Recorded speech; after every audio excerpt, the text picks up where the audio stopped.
Welcome to Courageous Conviction. Remember that Jeff and I record each Saturday 5 episodes. So please hit the like button, subscribe so you catch all 5 episodes. We usually start out with one theme or topic. We have to go down a lot of rabbit holes to really understand it. Some things are more sensitive than others right now, what's going on in the world. So hit the like button, subscribe, and let's jump into this video.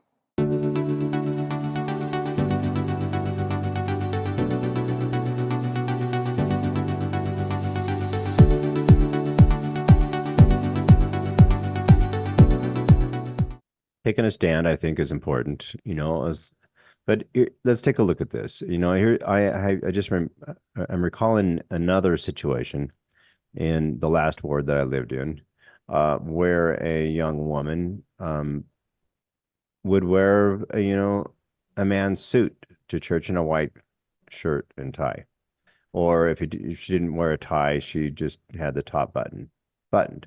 They were baggy, and she was just a great kid all the way around, kind of a loner. Her older sister went on a mission to Utah, and came back. And the parents both serve, with significant church callings. The mother was the Relief Society president, and the father for a long time, and the father, primary or Sunday school, president, something like that. Anyway, but and they were a little bit on the liberal mindset, but I don't think that they were wrong in the sense that they weren't going to go against. They wanted their daughter to go to church, right? And the daughter was struggling with these ideas. I didn't really talk to the parents, even though they're pretty good friends of mine. And we're neighbors, we didn't, that subject didn't come up. And I was never asked to use pronouns or anything like that. I just acted like she was a normal young woman. Excuse me. And because I knew her, And go ahead and cough there. I'll jump in for you for a minute.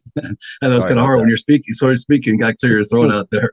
But looking for a glass of water. Yeah. Once you catch yourself there, jump back in. But and after you get done, I just kind of want to share something of when I went back to Brazil. Right, I took this bus. I just took Brazil, and I took 3 months on the bus. I started from the very north, went all the way south. I wanted to go back to Brazil.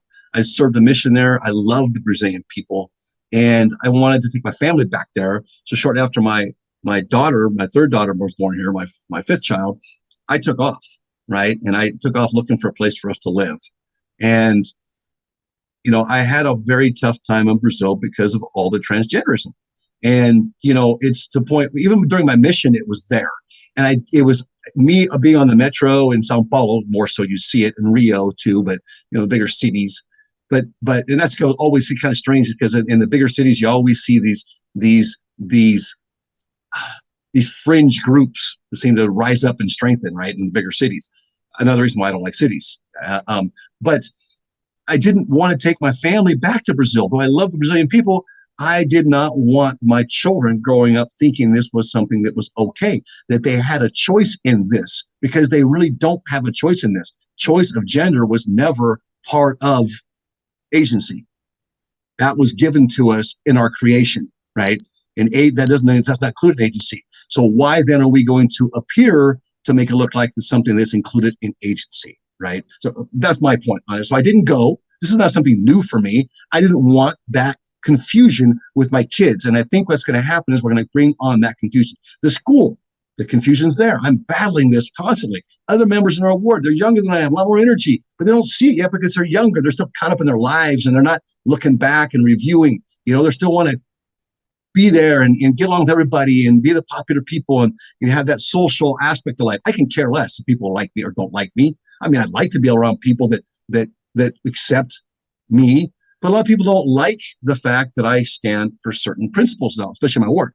I'm a stake president in my last area, loved it. But I just think that's gonna blend over. Now you were making a point there. Go ahead, finish your point. Well, with this young woman, for example, I was happy to see her at church. And there were some times, especially in the beginning, that, there's a little bit of a shock value there where, what's going on, and what's going on. And I had to make a choice to whether I was going to let that bother me as much as, as I thought maybe it could. And just realize that, hey, it's not necessarily my business to go in there and make an issue about that particular case. It never even crossed my mind, because it wasn't my issue. It's not my child. What is my issue, and what are my children and what they think, are being able to have conversations. People are changing now. We're seeing it more and more. I mean, like I said, I go to school, when I drop off my kids and pick them up, there's a transgender, person that comes to school, that way, and drops off their, kids and picks them up. So our kids are seeing that. I mean, it's obvious it's not a woman. It's a guy dressed up as a woman. So, and so I have those, not to be condescending and overly judgmental. I just, I can, there are times that we do talk about things about, the importance of gender and the role that we should, allow that to take place in our society. And some other people make different choices. It doesn't mean that the church is going to change and allow for other things to happen, I know that won't. We know that won't. Mm-hmm. Right. But what an easy point for people right now that are already struggling with other things, right? But people are struggling, on the right and on the left. I'm not Oh going no, I'm not talking about this is just going to be left. Yeah, this is going to be. I'm talking about membership. This is going to be. I think more people on the right are going to jump off with this issue than on the left. The left are going to embrace it more, right? And Satan's happy as hell to get in there and say, "Hey, let me get both." He doesn't care about one party or the other. He doesn't care about your political views. He just wants you to leave the church, and he's going to do whatever he can to get you to think, "Oh yeah, okay, now this is the one thing that's going to get you to leave the church." Good, Hey, if it means that we're going to use that to our favor, I mean, I've heard the arguments on both sides. I've listened to some very intelligent members of the church. The Governor Cox there in Utah. I listened to a podcast where he was, using this same, subject and talking about how we have members of the church that need to be, loved. All right, I get that, but I think maybe he went too far where he's saying that sports and transgenderism have a place. I don't want my daughter, when she's a teenager or going into college, to have to compete with transgenders. I don't think that should be, I don't think that's fair, and I think there's a lot of women that don't. And Yeah, but once you open this door, this is Pandora's box. This is the consequence. This is my point, right? You're going to open this door, and you're going to give this sense that we're condoning it, right? It's okay. The door is open. And so now if the church is going to, I've come to church. I take my kids to church because that was always the safe haven, the consistency of the principles. And right now, that's not going to be a safe haven. I'm going to have to go to church just as if I'm going to school, and I'm going to have to see who's teaching my children. I'm going to go and sit in primary to see what's being taught to my children, right? Because I've heard of, and I know. Now, I've walked around chapels because I travel all over the place. And I walk in chapels and I see the LGBTQ rainbow up in primary because they're teaching love with it, right? And even here, right? And especially in the Latin branch, because they don't quite get it. They just see a rainbow there. They haven't quite digested all that yet of what the rainbow represents in a lot of these Latin cultures. It's still coming, there. It's Europe and here first. But you see this being done, and a lot of it's being done out of innocence because they think that that's what they're supposed to be doing. We have a mass of members of the church that don't really know how to study, right? Like I said, in a lot of these countries, this is the first generation, maybe the second generation, where they've been able to read right? And I'm speaking more of countries I've lived in, like in Latin America. And so you're having that, they haven't developed those study habits for themselves. They just go off what's said to them by their leaders. And that was a big issue for us when I worked in the state, especially during the whole pandemic issue, right? That time was we couldn't get the people to do their own research. And then, people, well, just go talk to your doctor. Well, but the medical field's weaponized. Now we know now the doctors were all told to say something. Look, in Ecuador, the guy, we had a taxi driver. You don't want to drive in Ecuador because it's that all fault type of a state. The whole country is, where if you get an accident, both parties just go to jail, right? And then until they're done investigating, you get out of jail. It could be days, weeks, months, years, right? Because he's left there. And so I didn't drive. I hired a taxi guy with confidence, and he drove. Well, this guy, he drove my family, my kids around, my wife and family. Anyway, he went to get the jab, and he came to me and he said, "Hey, Eric, you'll never guess what the doctor told me." I asked the doctor, "Is this safe?" The doctor said to him, "Oh, it's not safe. It's not tested thoroughly. But if I don't give it to you and I tell you something different, I lose my job." So even the fact that we were being told to consult our doctors, now this whole medical grouping, these doctors are told what to say. This has been weaponized. The DOJ's been weaponized. The medical field's been weaponized. Insurance has been weaponized. The bank industry's been weaponized. That's a whole different rabbit hole. Go down to the CDBC coming out now, right? But that's all being weaponized. Before it was once of confidence. Now it's not. And so, we don't have that little local small town doctor anymore. They all have to be part of a major group, or it's very difficult. I mean, if they think they can survive. But I was asking this therapist, well, why aren't they here anymore? It's because they don't get paid. The structure that their pay is much more difficult. They get paid later. They don't get paid as much money. And if they're not a member of a medical group, which is affiliated with a hospital, therefore that falls in that line of control, right? So even then, and I'm not going to go down that rabbit hole, it's still, we seem to be giving confidence where we shouldn't be. Our confidence should be in the Lord and in his doctrine and in having the Spirit guide us. Now, am I advocating that we're cruel to these people? No, because they're still children of God, right? And I can say this, that when my son would come to church and everybody knew that he was really out there and they just were kind and friendly to him, that was good. But he acted that way. He rose to their standard with that love. Does that make sense? When he was around them, he wasn't thinking about doing drugs or going out and drinking. He'd spend 2 or 3 hours with them and hanging out with them, which only happened a few times over the last couple of years, but that was more than has happened over the last 10 years, right? And so I like that, but he wasn't going there trying to bring them down into some sort of ideology of his. He went there and was lifted up by their standard in love. Does that make sense? Sure. Yeah, I think that our standard of love needs to be at a different level than it ever has been. It starts at home. And how are we teaching our children? How are we living ourselves?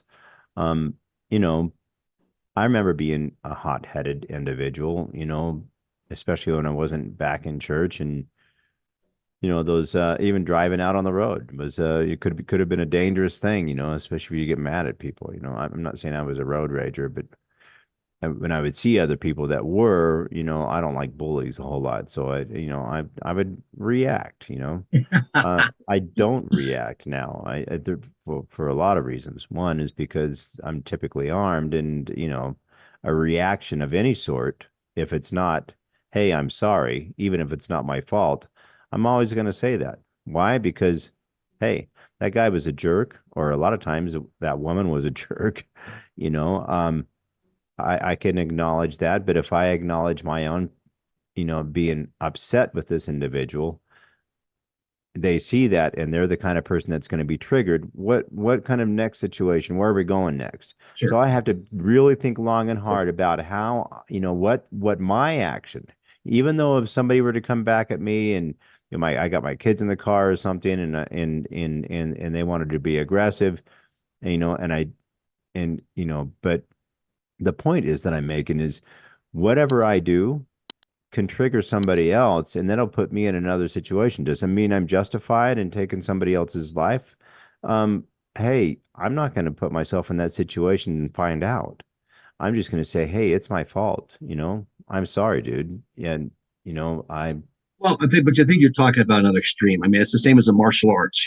When one studies the martial arts, one becomes more self-confident and is easier for that person to allow somebody. It's called win by losing. My Shidoshi would teach me, I'm going to teach you win by losing. You Right. win by losing. I said, what do you mean? I don't want to win by losing. He said, But no, I'm no, no. saying, You're just giving the impression. Hold on. You're just giving the impression you're losing, but you're really winning because you're not engaging in something that needs to drag you down into it. You always give the person the opportunity to step away and get out of it, even if you got to swallow your pride. That's the win by losing, right?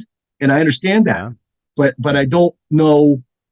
I don't know how that would this is relate the to what we're talking church. about now. It totally relates. I think so, because you're looking at the church as a body who's going, I'm going to deflect this on a martial arts kind of, way, So we're getting attacked from all different levels as a church. So, it doesn't mean that we got to give some, to the LGBTQ community. All we have to do is just be Christ-like, which is, hey, they're still children of God, very much so, and they deserve all the rights and privileges that all other members deserve as long as they're living worthily. And the church spells it out. It says that LDS church leaders have stated that there's unfinished business in teachings on the difficult and sensitive topics of transgender individuals. And church, you know, also recognizes, that from the bishops all around the world, that each case is going to be different. It's difficult, it's sensitive. They got to say that, but they also got to believe it. He also reaffirms, the previous, director for communications. They're also reaffirmed that just their views on transgenderism, well, let's put it this way, that the views that gender is a part of our eternal God-given identity and purpose. And also stated specifically the church does not baptize those who are planning transsexual operations. They're not going to. Or even just that are thinking about it, If that they could already do it, also, that would imperil their membership as a church member, if but they're what if they're thinking not a about member? it. What if they're not a member and Then they can't, they fully get operate? baptized. I thank you for being with us on Courageous Conviction. Remember, there's 5 episodes each week that we put out. We have to go down a lot of rabbit holes, so stay with us. Hit the thumbs up, subscribe, and don't miss tomorrow's episode on Courageous Conviction.